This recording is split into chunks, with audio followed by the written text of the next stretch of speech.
On November 30th, 2013, the world saw the tragic death of the famous Hollywood actor Paul Walker at the too young age of 40. Walker was best known as the star of the popular car racing movie franchise The Fast and the Furious.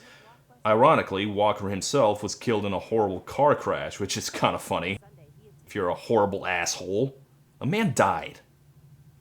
A year and a half later, Universal Pictures released what would be his last film project, the seventh and final movie in the Fast and the Furious series. As it was still being filmed at the time of his death, the movie was reconfigured to be a send-off to its late star.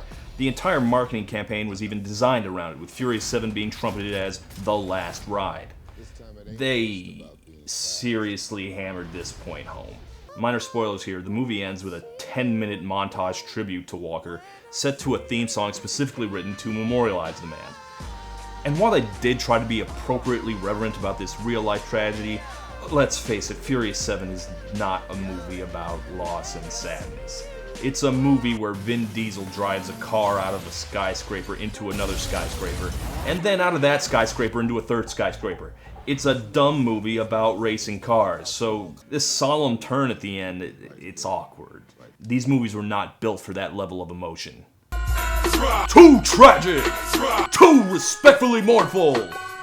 So yeah, it's a weird fit, but then again, the whole franchise is weird. I've seen all of them, and they don't go in chronological order. They've radically reinvented the series about 4 times, then retconned them all to be connected. It's got like 50 different characters. They kill off a bunch of them at random, and they bring some of them back, but they have amnesia. It took superhero comics 50 years to reach this level of convolutedness, so a turn for the sappy at the end of the final movie, why the hell not? We got everything else. And to be fair, it's not completely out of nowhere. I mean, these movies might be stupid. Very stupid.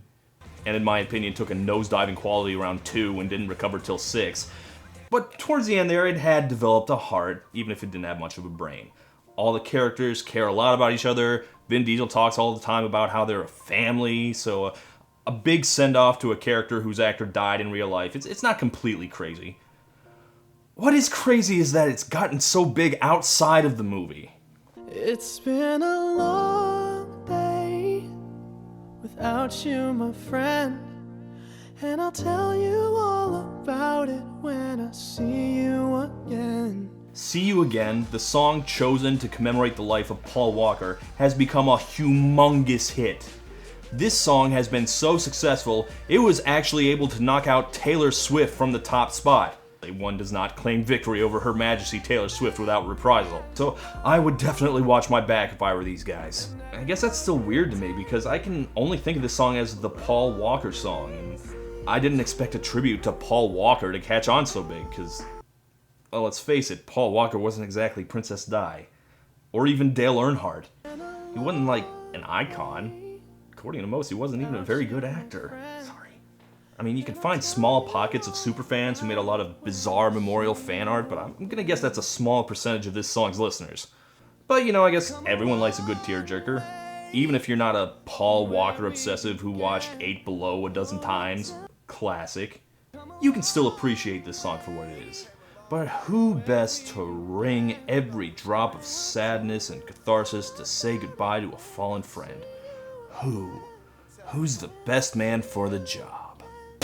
Man, fuck that shit. Why? Diamonds all in my ring, nigga. Go. This, you might recall, is Wiz Khalifa, the scrawny, tattooed rapper from Pittsburgh. And yeah, he was a terrible choice. I don't like the song mainly because of him.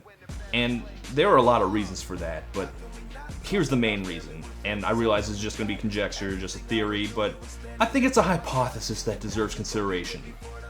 I don't think Wiz Khalifa cared all that much about Paul Walker. I mean, prove me wrong. Let me hear it. I mean, Paul Walker was a real guy with a family and a kid, and he died far too young. What more inspiration do you need? Express as much grief as you possibly can. Good, perfect. Cut, print. Those of you who want something more meaningful than that, trust me, that's the best you're gonna get out of this doofus. See, I do actually know why they picked him for this song. It's because he was on the soundtrack for the last Fast and Furious movie, and at the time it made perfect sense. Wiz Khalifa likes cars. No keys, push to start. He's basically the car guy of popular music, the same way the Beach Boys and ZZ Top were, so that made sense. But him trying to convey sadness? He don't know how to do that. All Wiz Khalifa knows is that he likes cars, and pot, and bitches in that order. He's clearly out of his depth when trying to talk about anything else. Damn, who knew? All the planes we flew, good things we Damn. Who knew? All the planes we flew. And all the planes we drove cars out of, planes we crashed, vehicles we drove head-on into planes. That I'll be standing right here talking to you about another path. I know we love to hit the road and laugh. What different path are you talking about? Being alive? That's an idiotic way to put that. Oh, our paths diverge, you know. I decided to keep breathing, but that's not for everyone, you know. Had to switch up, look at things different, see the bigger picture. Those were the days, hard work forever pays. Look, Wiz Khalifa doesn't care about Paul Walker. Why would he? He didn't know the guy. God, if only there was someone who did know him. Someone musical, someone who was a famous rapper, who worked with him, and probably felt an almost ludicrous amount of sadness when he died, who could have written a song for him. Duh! The Rock! I just won the bingo, bought a crib in Rio. I guarantee you that The Rock would have written a great tribute song. Almost as good as Hulk Hogan's classic Hulkamaniac in Heaven. Yeah, look up that one next time you need to induce vomiting. To be fair, Wiz Khalifa's second verse is a little better. It was small, turned to a friendship turned to a bond, and that bond will never be broken. But I still have one serious problem with it. One that clarifies that ridiculous different path line in the first verse. He's not rapping about the actor. He's clearly trying to write about the character from the movie. You can tell because it's all about friendship and there's not anything about dying. As opposed to the chorus, which is definitely about the actor, or at least someone who actually died. It's clearly about seeing someone again in the afterlife. Oh, I'll tell you all about it when I see you again. It's like the chorus was written for an entirely different song, or even a different film. I can only assume there was a mix-up at some point and some sad movie somewhere got a Fast and Furious theme.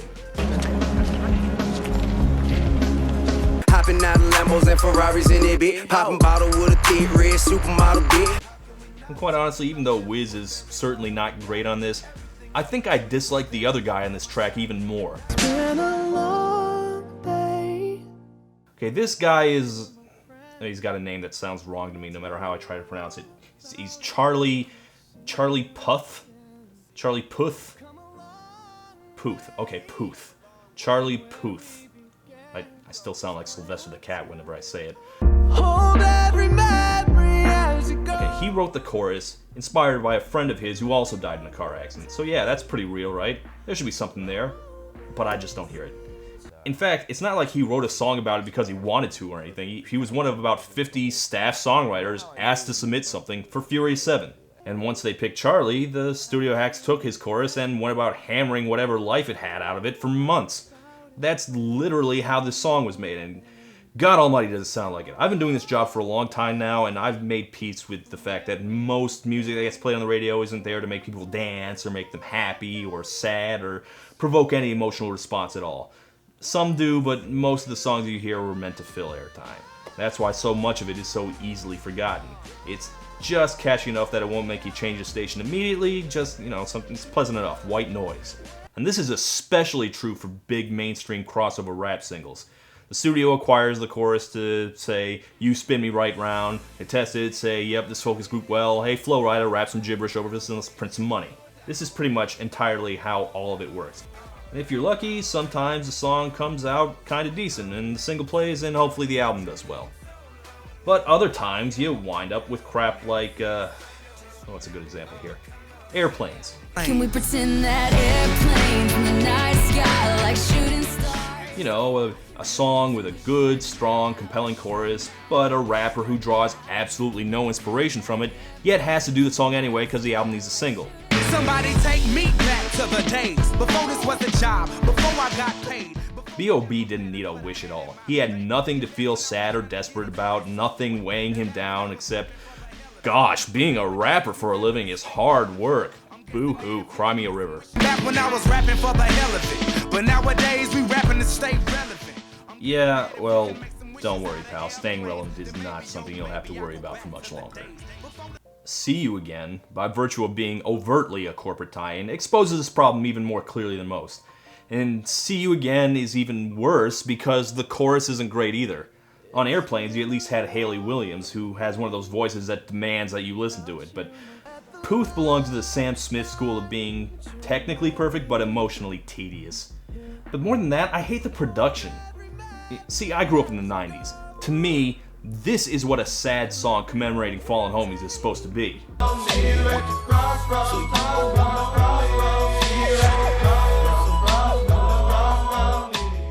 Yeah, that's what sadness sounds like. No, let's go even bigger with this.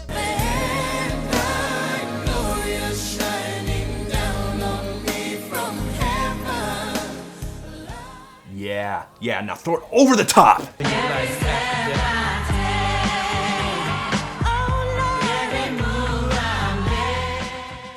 Yes, even Puff Daddy's constantly mocked, horribly awkward tribute to Biggie Smalls is a better song than See You Again. That gospel choir there, that at least is the kind of emotion I want to go out on. When I die, that's how you send me off. Hell, get Puff Daddy to deliver it personally. That'll be my funeral. But this?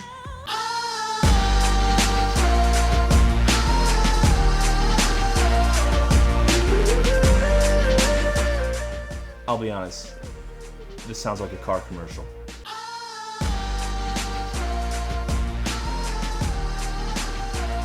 Introducing the Elantra GT from Hyundai.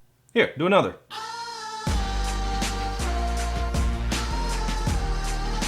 NBA Finals climactic conclusion tonight on ABC. See, that shouldn't fit so well. You're not gonna hear someone use Jumper to sell iPads.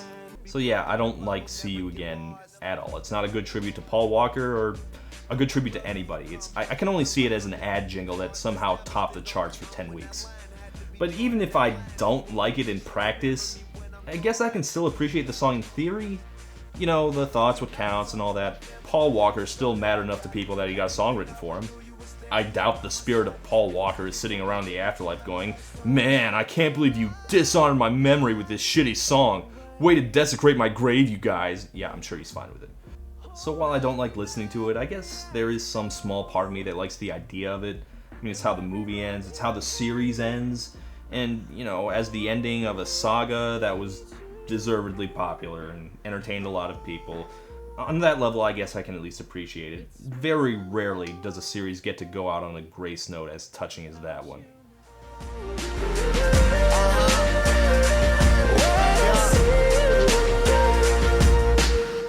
Oh wait, they're making another one. Okay, screw you too. We'll meet again. Don't know where. Don't know where.